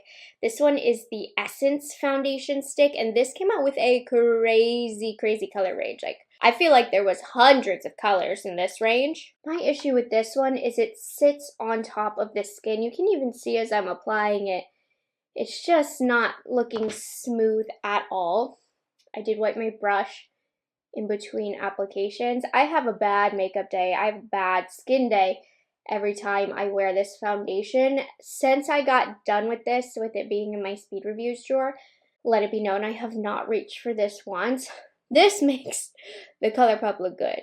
That's how bad this one is. Like, if for some reason you were in a situation where you were in between the two products that I'm mentioning, pick up the Colourpop one. Run far away from this Essence one. This Essence one is arguably the worst foundation that I've put on my face this year. It is an affordable product, but it's not even worth how affordable Essence can be. And Essence has some great products in their range. We already know that. This one, in my opinion, was a major fail for me. It just, look at how this is sitting on the skin. It's not smooth at all. It's attaching to dry patches that I can assure you really aren't there, that no other foundation is going to detect. It's literally even making the Colourpop foundation look really smooth. So guess what? We can get a normal foundation to look smoother. So this one, you can really see how awful this is making my skin look. It's just looking textured. It's looking like there's tons of pores, tons of dry patches, and that is just simply not the case. Don't buy this. Actually, if I dislike you, if I hate you, maybe buy this. Recommend to your enemies, you know? It's that kind of product. But you guys, No, what is this? What is this? So the next product I have is from Catrice. This is the Under Eye Brightener Liquid. This is awful. Just watch. And again, Catrice is another one of those brands where they have such good affordable products, but sometimes there's just a miss, and this is one of them. First of all, it has this awful sponge packaging, which, wait, I just talked trash. It was because I had it. I didn't open it the right way. But anyways, just watch it disappear. It pretty much does nothing. I'm only going to put it on one side because I do have another concealer that I'm going to put on. But this is a pointless product. It's just another step. And if I'm being honest, the way that it sits on the under eyes, it just emphasizes the dryness and the fine lines of the under eyes. So instead of concealing or brightening, it really just highlights stuff that we don't want it to highlight. So it's an extra step that does nothing besides make the under eyes look unflattering. So this is literally the opposite purpose of makeup is what this does. Oh my gosh. Look at this. Look at how scaly this is. Ugh, what a terrible, terrible product. Oh my gosh. Okay, let's stop right there. I don't think any words are needed for that. You just saw it. Now, I'm not hopeful that this next product is going to fix what just happened, but it's a shame because these were a very, very viral product from L'Oreal, but I just hated these. These are the L'Oreal Skin Ink. They're like supposed to be you can use for foundation or concealer. I prefer neither. Very, very liquidy, so make sure you shake it really well. The idea of this, I just feel like it had so much potential, but it is just simply too thin of a product that it runs right into the fine lines of the face. If you don't have poreless, baby smooth skin, I just don't recommend this product for you. Like, do you see how awful that's sitting? And for some reason, it's peeling. Oh, the reason it's peeling is because of that Colourpop skin stick. I told you, it's peeling on this side because I have the Colourpop on this side. Ay, ay, ay. Anyways, it just looks really textured wherever I just blended it out. It's a product that runs everywhere. I don't know if it can fix what this Catrice is doing, the under eye brightener. I said I was going to attempt to make this makeup somewhat presentable that I could wear for the rest of the day. Because you can always make bad products work, but like, no, I'm not feeling we're going in that direction today. Trying to smooth everything out here. It's too thin. It just needs some body to it. Look at how awful and textured my under eyes now look. They look thirsty. Yeah. And this doesn't even look good as a foundation either. There were a lot of reviews of this and a lot of people loved it. Unfortunately, I cannot jump on board with that one. I don't like this one. Okay, I did attempt to make everything look better by putting on bronzer and blush, but we're gonna keep going. But I did put on products that I like to kind of balance out. But we are gonna set the face with something that unfortunately is gonna dry me out like I spent a week in the Sahara Desert. Okay. I hate this powder. So this is from Benefit. This is the Professional Matte and Blur Loose Setting Powder. Maybe if you have oily skin, you might have a better experience with this than me, but I can speak for somebody who has dry skin. This like sucks the actual life out of your face. At least mine. Mine loses life with this. Not to mention, this shade also darkens my under eyes. I cannot stand when a powder does that. It just changes the color in a way that I don't like. It's not the worst, but look at that. It just made my under eye dark yellow, and this is the actual like translucent shade. And you know what surprises me? This is made in Italy. And obviously, where a product is made is definitely not the end-all be-all. However, Italy creates some great powders. So I'm just shocked that this one makes me look so dark. So when it is applied, it doesn't really darken the under eyes right away. it almost oxidizes, which I find to be very, very strange. It doesn't almost oxidize, you guys. It does. So I'm going to keep it at a minimum, mostly in the T-zone. I don't really want to set in what we have going on anyways, but wherever it's applied, I find it just makes my skin look really dried. As it sits on the skin, it also oxidizes. I hate how it changes the color of my makeup. Powders take up a lot of space storage-wise, so I cannot wait to declutter this. The reason that I held on to this in my declutter was for this video today. So this is one that I'm like, you are just wasting some drawer space. But my under eyes look so thirsty right now, and it's not gonna get better. Okay, the next product that I have maybe isn't the worst thing I've ever put on my face, but for the price that I paid for it, it deserves some screen time in today's video because waste of my money. So this is from one of my favorite makeup brands, Dior. This is their Backstage Glow Maximizer palette, in particular the shade Frosted Opal Glow. Let me just show you something. Let me just show you the swatches. Now this year, they reformulated their highlighter palettes, as Dior has been, as you know, reformulating for years now. It just gives nothing. And you might be familiar with how the older Dior highlights used to swatch, and it used to like be juicy and glowy.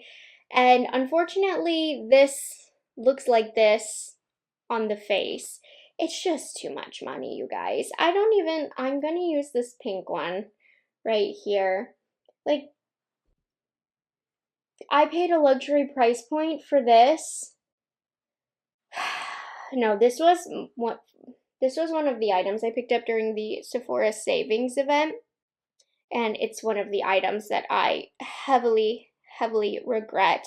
The undertones here are not very flattering on my skin tone either, but that I won't knock it for because that was a mistake. I should have known better, but it just looks chalky and dry and gives a whole lot of nothing. And if you are familiar with how good the Dior highlight formula has the potential to be, you would know to be disappointed in this palette. This is awful. Like, poop emoji right here. What you see in the swatches is literally what you get on the face. They also have this horrible, super glittery highlight, which only looks pretty on the eyelid, which I can look past. But since I'm trash talking it, I might as well just throw that on top.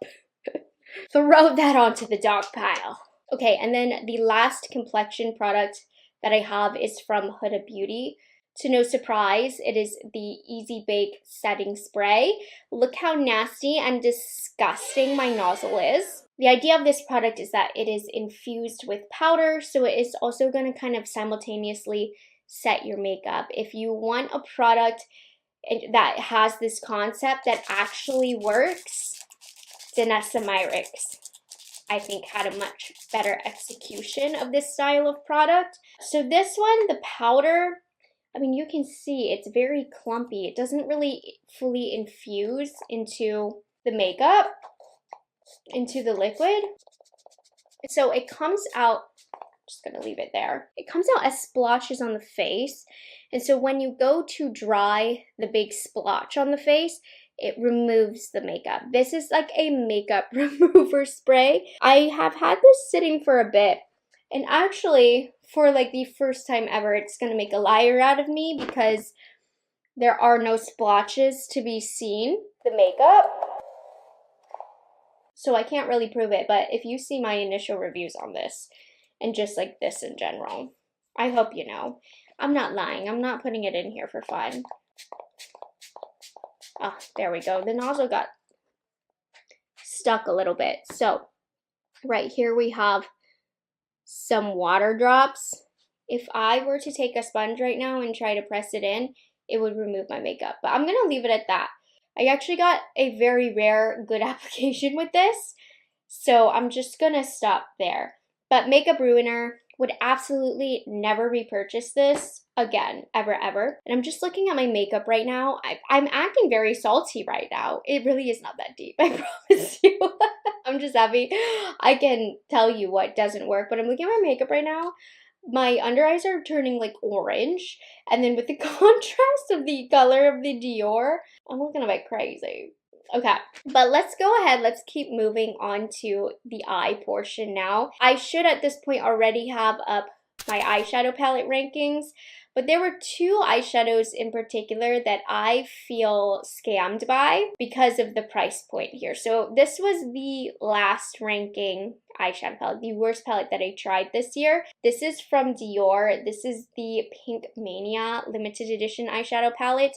So I used to collect Dior limited edition palettes, makeup in general, but I found, especially with the eyeshadow palettes, that they were just not consistently good quality for the price point that you pay, so I stopped.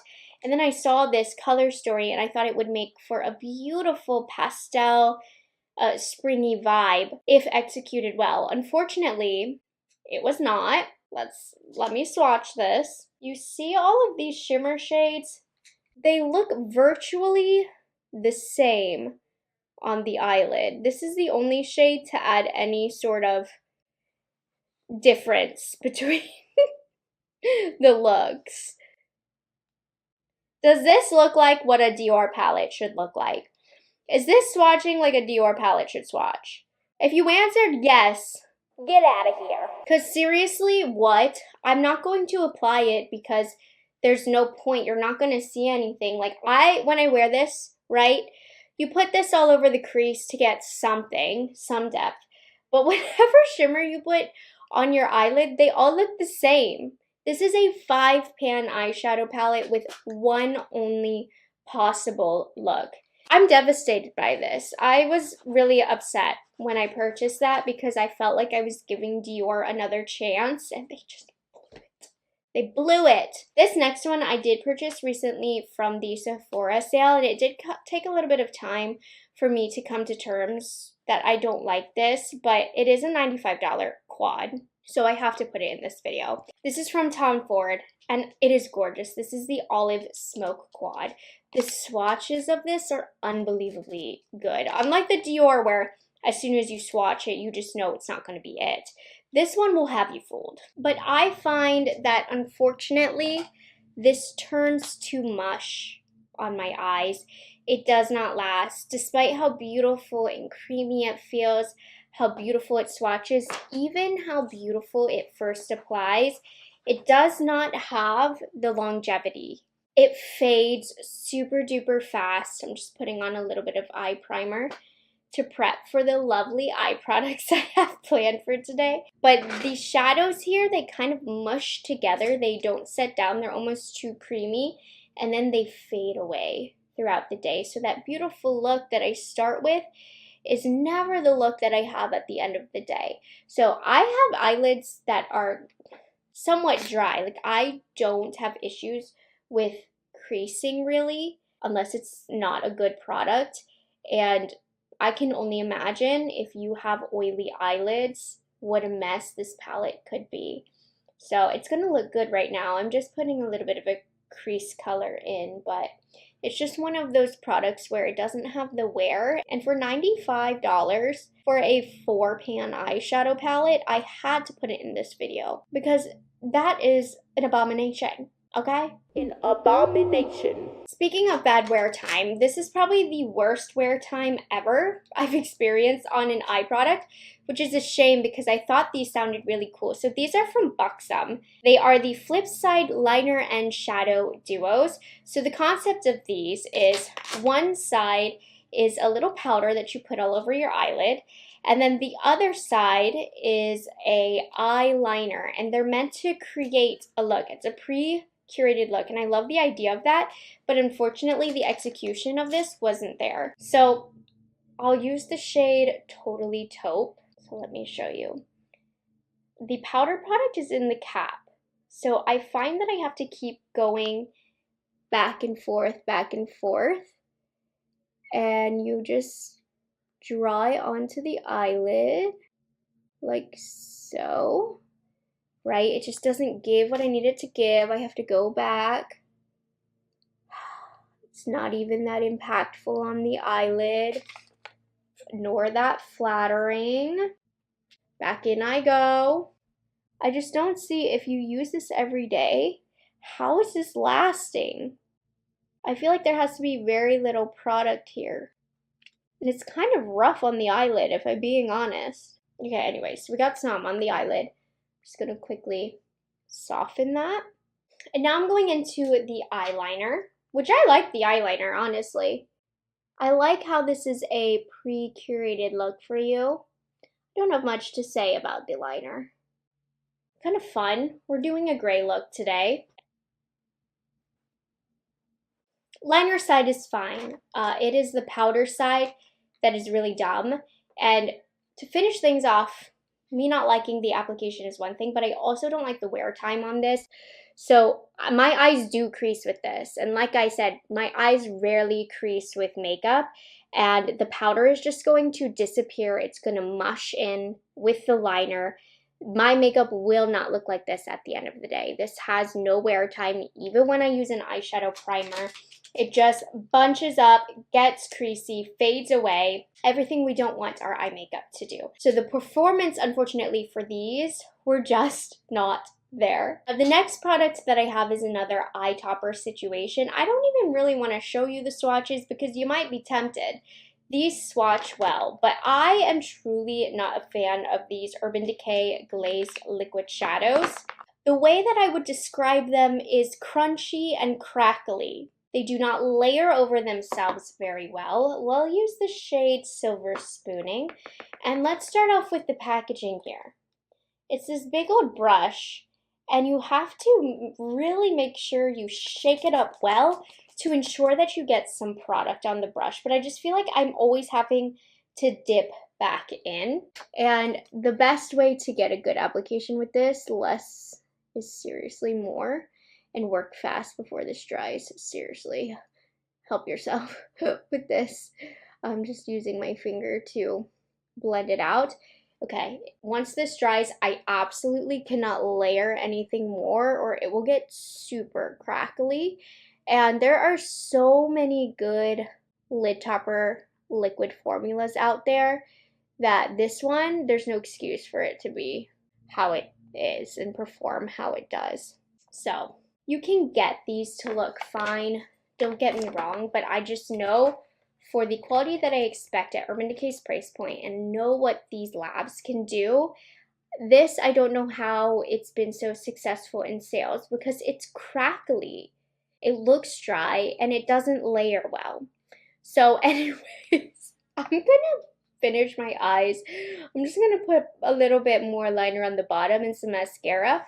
But the next product that I wanted to mention, I don't have. It's a mascara. I get rid of those pretty quickly. But it's the Benefit Bad Gal Bounce Mascara. And I've overused this joke. But when it was in my collection and I was using it, it bounces right off of your lashes. So this is one of the flakiest mascaras I have ever used. Whenever I use it, I have black snow, black dots all over my under eyes. So that was easily the worst mascara I tried this year. I'm a little picky when it comes to mascaras. I don't have much to work with, so a lot of mascaras just are meh on me. But this one was really, really bad. I give most mascaras the benefit of the doubt because the canvas here isn't great. But that one flakes everywhere. One of the worst mascaras. Okay, let's say with a good mascara, we might be able to save this look a little bit.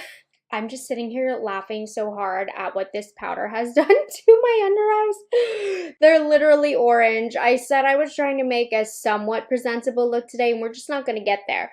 But we're going to move on to the lips category, which, if you've been watching my videos, you know I feel like the lips category sucked this year.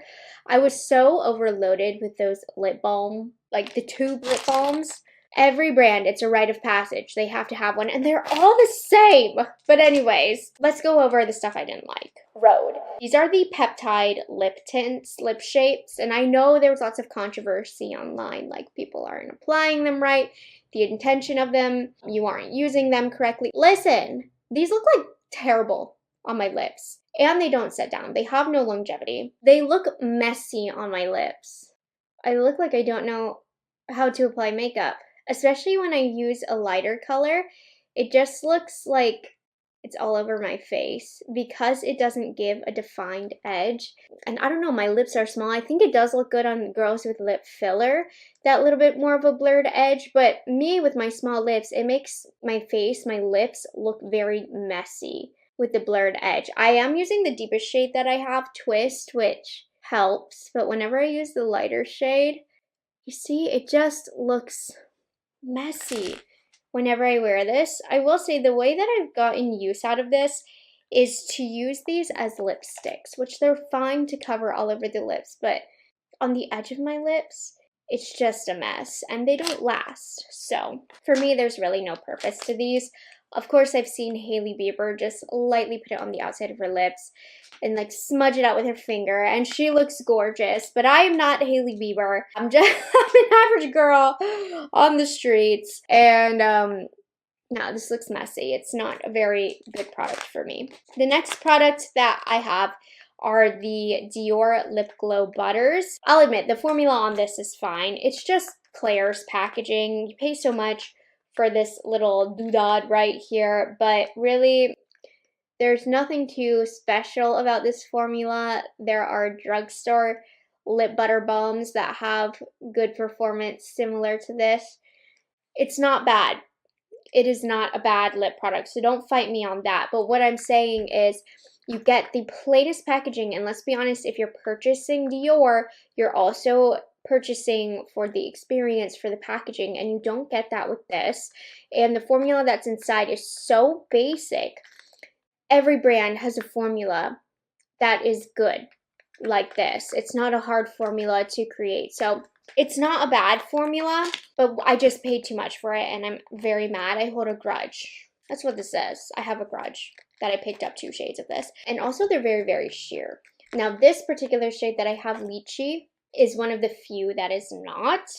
But the other shade I have is basically clear. And I know I did not pay the amount that I paid for a clear one of these. Thank goodness the Lychee actually gives some color. But another similar style product are the Milk Makeup Balmades, and these are makeup removers. Another similar review in that there are so many shades in the range, but all of them are actually clear. You see? Peachy? No, it's just clear.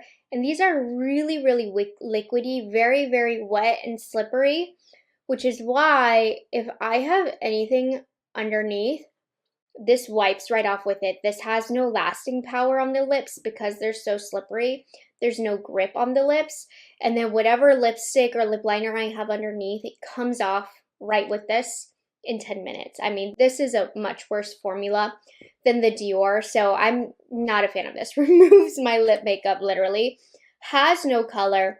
Comes off in like 5 minutes. You can see it's just, I mean, I know I'm wiping it off, but it's making it very, very easy for me.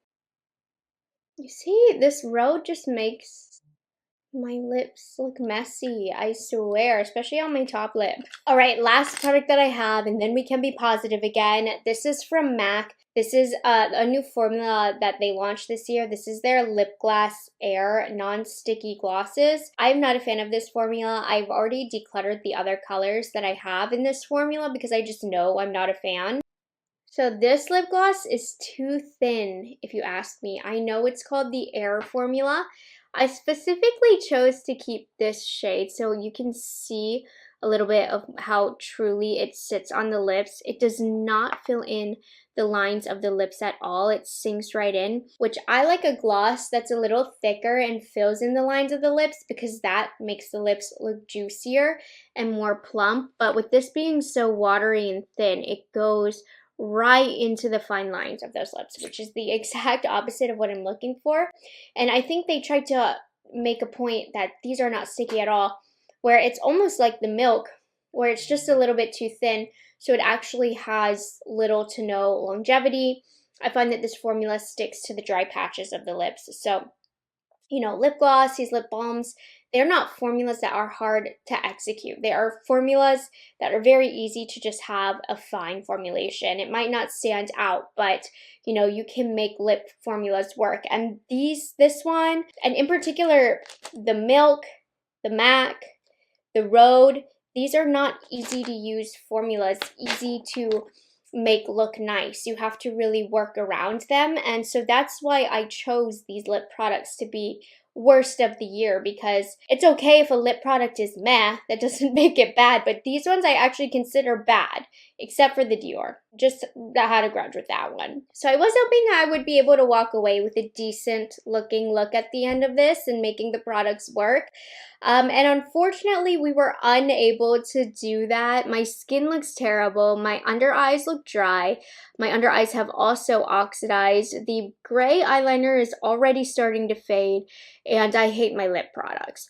So, needless to say, I did a good job of selecting some of the worst makeup of 2025 because this is just bad. So, as somebody who's tried 330 of the newest products that hit the market this year, these are the products that absolutely disappointed me, that absolutely I think are a waste of money, and I would not recommend to you guys. So, of course, like I said in the beginning, this is just my opinion, but I stand on it. So if you have yours, feel free to let me know down below in the comments. I hope you guys enjoyed this video, and if you're looking for something more positive, of course, check out my favorites video, and I will see you guys in the next one. Bye, guys. I wish I could say this was fun, but I'm excited to get this off of my face. It's delicious.